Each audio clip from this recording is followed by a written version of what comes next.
Come see us again soon. Brianna waved as our carriage pulled away. Will we camp again tonight? I asked, as Greyson unrolled a scroll. No, we'll make it to the ship this evening, and we'll spend the night in the harbor before setting sail tomorrow. I nodded and pulled my legs up next to me on the seat while I looked out the window. I've never been on a boat. Well, tomorrow you won't be able to say that. Greyson smiled at me before looking down at his scroll and continued reading. While we traveled, Greyson got some work done, and I sneakily watched him.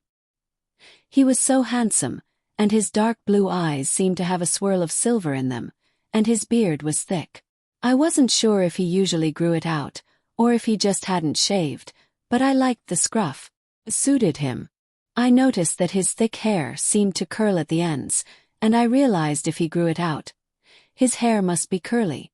As the carriage jolted and I slipped, Greyson's eyes shot to me and I blushed at getting caught watching him, and quickly looked down. Are you okay? He asked. The road's not the smoothest. I'm fine, I said shyly and returned to looking out the window. I have some books if you'd like to read, he said as he started pulling a book from his satchel.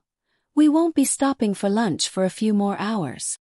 Oh, thank you, I said as I took the book. It's one of my favorites, so if you hate it, you have to lie to me. I giggled and looked at the cover. Deal. For the next 3 hours, I alternated before reading the book on a Phoenix warrior, and peeking at Greyson who was frowning angrily at a new scroll. I wanted to ask if something was wrong, but it wasn't my business, so I returned to reading, and during lunch, Greyson questioned me about what I'd read so far, and I enjoyed watching the excitement in his face as he spoke about the chapters I'd gone through.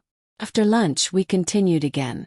The terrain changed from a lush forest to a rocky mountainside, and the carriage began to rattle hard over rough stone roads.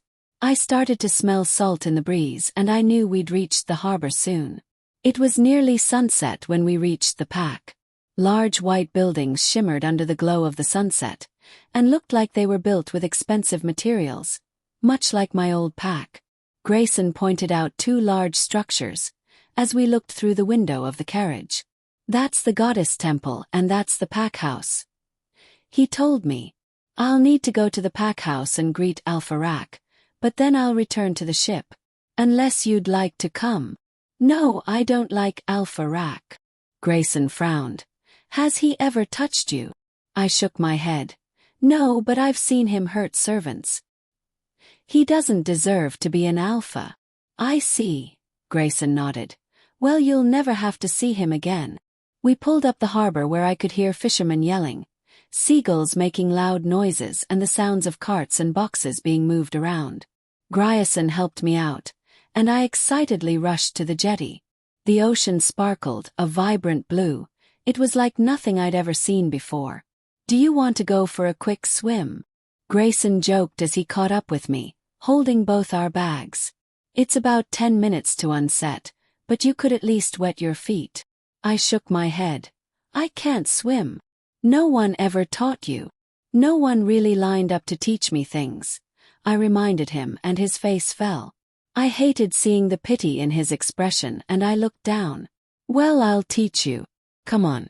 That's my ship. He gestured with his chin. I walked onto my first ship. Its dark hull rose high above the dock. Its massive black sails flapped softly in the wee evening breeze and had a crest on them that I suspected represented my mate's pack. Aiden showed me his private bedroom where I would stay. It was a strange room. Not grand like I imagined, but still very nice. The room had a large double bed, a small table with 2 chairs, a trunk at the foot of the bed, a large sofa, and a hammock hanging from the ceiling. You'll take the bed, Greyson told me as he placed my bag on the bed and pointed to a door. There's a private bathroom. Don't use the other bathroom on the ship. The men are pigs, and you'll see and smell things in their bathroom that will haunt you for life. I giggled and nodded. I will take your word for it. Greyson smiled as he placed his own bag down near the sofa. You have a beautiful laugh. I blushed and looked away from him. Get settled in and have a bath if you like, he told me. I'll go see Rack and come back for dinner. I'll leave a guard by your door, but if you need anything, just ask Andrew. I nodded and watched as he left, shutting the door behind him. I felt very vulnerable with him gone, and started to worry that the men might hurt me while Greyson was away, so I quickly rushed over and locked the door. Not that it would really help if a Lycan wanted to get in, but it helped calm me down. I decided to bathe while Greyson was gone, mostly because I smelt awful from traveling all day, but also because I was curious how a bath would work on a ship. I picked out a blue dress and went into the bathroom. It was all wooden, like the bedroom. The sink was wooden, the tub was wooden and carved out to make the bath, even the toilet was wooden, and opened right up to the ocean. I quickly shut the toilet lid and started running the water. There was a loud motor sound, and after a few seconds water started coming out from the tap. By the time I'd washed and dressed, Greyson had returned. I was drying my hair when I saw the door handle turn, and I jumped in surprise. "Cassia!" Greyson called out, and I quickly rushed over to unlock the door. "I'm sorry, I forgot I locked it." "It's okay," he said as he came in and shut the door behind him. "Why did you lock it though? Did some of the men act inappropriately? Because if they did, you have to tell me." "They didn't, it's a habit." "Oh," he commented as he pulled his jacket off. "I will change and we'll go have dinner. Would you like to stay on the ship or go to one of the restaurants?" "Whatever you like." Greyson came over, and I tensed a little as he placed his hands on either side of my face. "You are allowed to have your own opinion on things. I don't own you. If you want something, then speak up." I bit my bottom lip as I thought it over. Can we eat out? I want to see the pack." Greyson smiled and kissed my forehead. "Then we'll go out. I'll change quickly." I sat down and continued to dry my hair while I waited for Greyson. I was really excited to explore, and when he came out I shot up, eager to go. "Hey, where are you two sneaking off to?" Andrew asked as we went to leave the ship. I looked over to see Andrew holding a crate of apples. "Just get back to work," Greyson ordered before taking my hand and pulling me away. The restaurant Greyson took me to sat right off the main street, with an amazing view of the ocean. Waves crashed nearby, and the atmosphere was lively, which made me a little nervous, but Greyson stayed close. We got a table with a view of the ocean. But when I looked at the menu, I frowned. I didn't know what to pick. The menu had dishes I had never seen before. Some names sounded foreign. Greyson must have figured I was lost, and leaned over to point at specific dishes, encouraging me to pick something new. I picked a fish dish, something with a spicy sauce. It tasted incredible, and I giggled when Greyson stole some off my plate, and kindly gave me a bite of his dish to make it even. Then a dessert with strange fruits and a cake, and each bite was a surprise. It was fun to try new flavors. Greyson kept the conversation going, claiming his country had better dishes, and listing them off for me, stating I had to try them all, and I started to worry I'd end up the size of a house if I let him feed me that much. After dinner we went for a walk.